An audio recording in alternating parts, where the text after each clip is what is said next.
Hey guys, this is Fear Dragon, and I am here with the Back2Warcraft folks, changing it up from their usual StarCraft thing, as Warcraft 3 Reforged is just starting beta this week, and we want to actually get you guys to know more about, if you're interested in getting into Warcraft 3, the other amazing RTS game for Blizzard, then these guys are going to have the key. So what's up, guys? Do you want to introduce yourselves really quickly? Yeah, sure.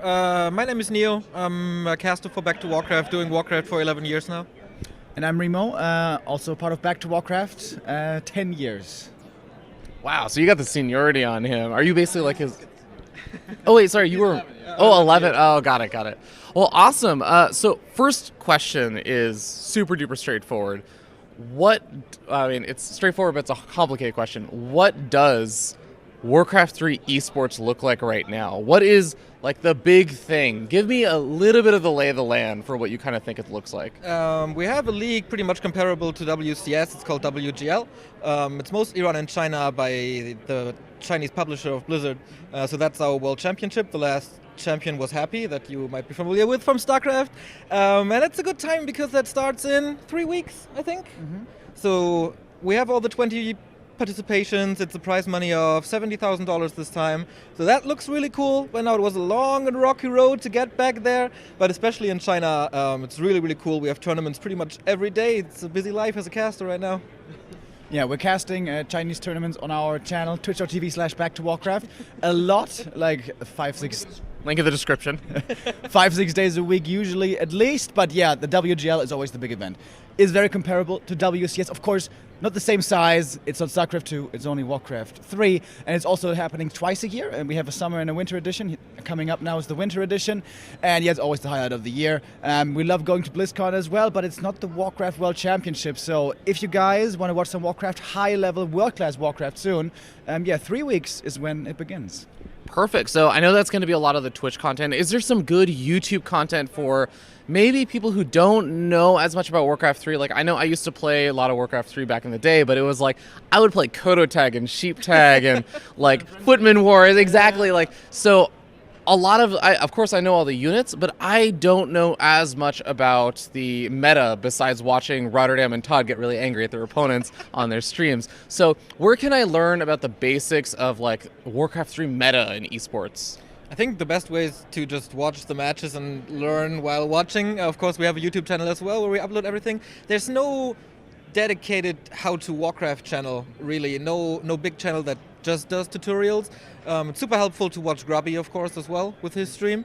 But apart from that, we have a page called Warcraft3.info who oftentimes do articles and also base guides. It's most of the time a little bit more advanced, but they also have some basics in there. But in general, if you're looking for a site which has Warcraft content, Warcraft3.info is by far the best. They're doing a great job over there. So if you're interested, check them out.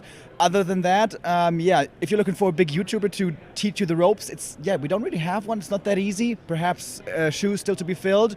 Other than that, Twitch streams. Check out Twitch. What race you want to play, check out their streams. We have a lot of great ones. Grubby, of course, being there. Todd, Side, Happy. Question is, do you want to learn from the greats or not? Maybe a lower tier, whatever. But there's different Twitch streamers out there, and I think that's one of the best resources. Yeah, that's awesome. And I love the idea that there's still kind of like some openings for content creation and everything if people want to actually get involved in that and even just document their own kind of learning process and everything. So cool. That's kind of like a little bit of the lay of the land of what Warcraft 3 esports looks like, how people can kind of get involved and stuff. Tell me more about the stuff that you guys are actually doing on Back2Warcraft. we cast tournaments, man. It doesn't matter where the tournament is happening. Most of it's online, of course. But if there's a tournament on Monday morning 4 a.m., we're going to be there. If there's a tournament Sunday evening 9 p.m., we're going to be there. So it doesn't really matter. We cast everything from Korea to China to Europe to America. It doesn't really matter how big it is. If there's Warcraft, there's Back2Warcraft. Yeah, and the crazy thing is, like, of course our game is small, but the community, the tournament scene at the moment is crazy. Yeah. Like, leading up to BlizzCon, we have been casting so many tournaments, like, it almost...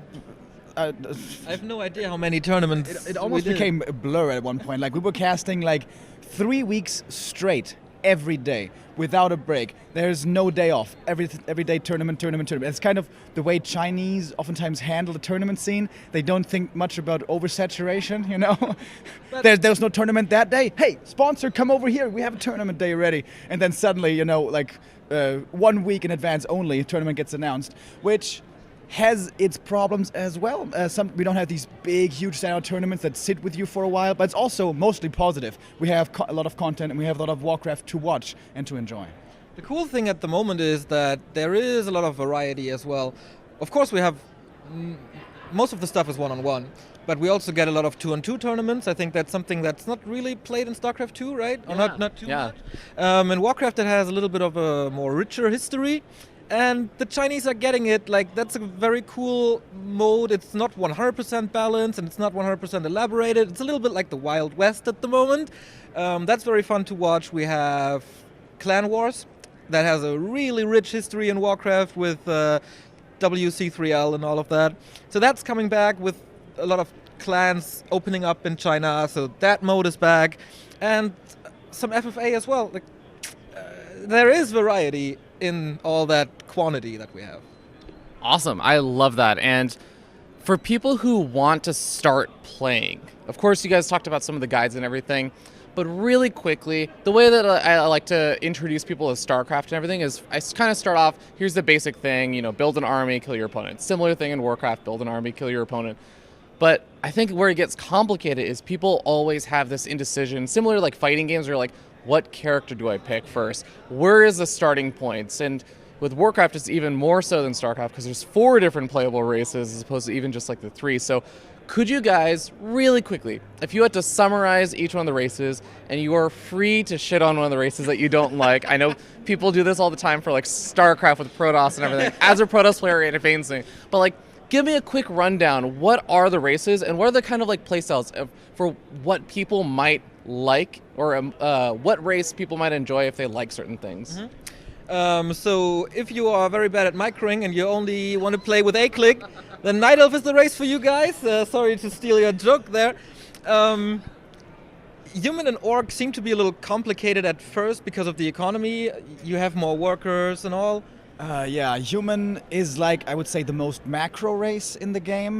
Very multi-based, focused, late-game centric, big armies, complex, but versatile. We're kind of jumping from one to the next. All right, we both play Undead, so I think it's easiest for us to say. Undead is... By far the best. Undead is the most straightforward race. Usually you have a playstyle. Undead is about perfecting your playstyle. It's all about execution, from beginning to end, 100 to 0. You have to micro as well as you can, and that's how you win and lose games. You're not going to be getting points by being creative most of the time. But if you start to play Warcraft, then I think Undead is a pretty good race because you focus fire a lot. That's helpful. And if you're in trouble, you can use Coil and Nova and kill your opponent's hero with 2 spells, and then you win the game with that. So, to simplify things. It's a fun race, definitely. And then there's Orc, which has this cool fantasy of being really brawly and big and strong and, you know, beefy. It's a very complicated race, though. It's definitely the hardest race, especially to get into, in my opinion. It's really hard to describe for me. But yeah, Undead is all about execution. Human is like more macro, late game, multi-base focused. And if you want to have an easy time, play Night Elf. Yeah, absolutely agree. Perfect. And I get the nice correlations there. It kind of sounds a lot like humans are actually a lot like Terran, whereas you were saying humans like very micro-based and everything? No, or Undead. Undead. Okay, so Undead is kind of like a micro-based thing. That actually is very reminiscent of Terran. Human, you said, was very macro-based, right? Yeah, that's almost like Zerg. And then I think Protoss, it kind of sounds like it sort of covers both the A-move side of Night Elf as well as a little bit of Orc also with kind of like these beefy, like powerful units and everything, but you might have fewer of them, and also very, very complicated. Cool, that's awesome, and thank you guys so much for giving me the rundown. Now, I always want to close things out and give you guys time to do shout-outs and everything. Everyone knows how to do the shout-outs. But besides the shout-outs, you guys also have to either give it, it's going to be one per person, a fact that 95% of people don't know about you, or you can do a call-out and call someone out.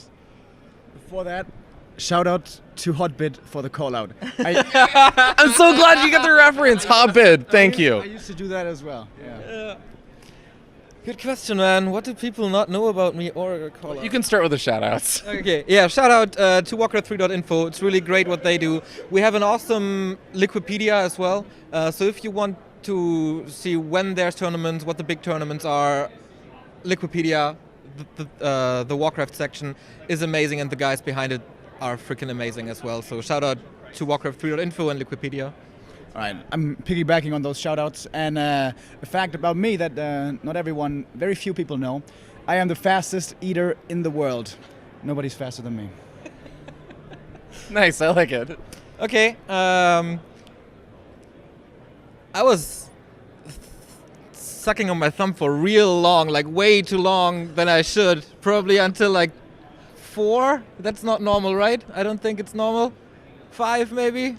Well, you know, I understand, because you're sucking on your thumb. You want to extend the reach so that you can reach the weird parts of the keyboard. So maybe you can start using like that 0 hotkey that no one uses. Yeah, of course. Yeah, I guess that's a really weird thing. Thank you for sharing, Neo. Yeah, I Thank know. you for sharing. I mean, 11 years and I never told you. It's true. It's the first for me, actually. it's absolutely. Perfect. Bonds are being formed here at BlizzCon. Thank you guys so much for watching, and we'll see you next time.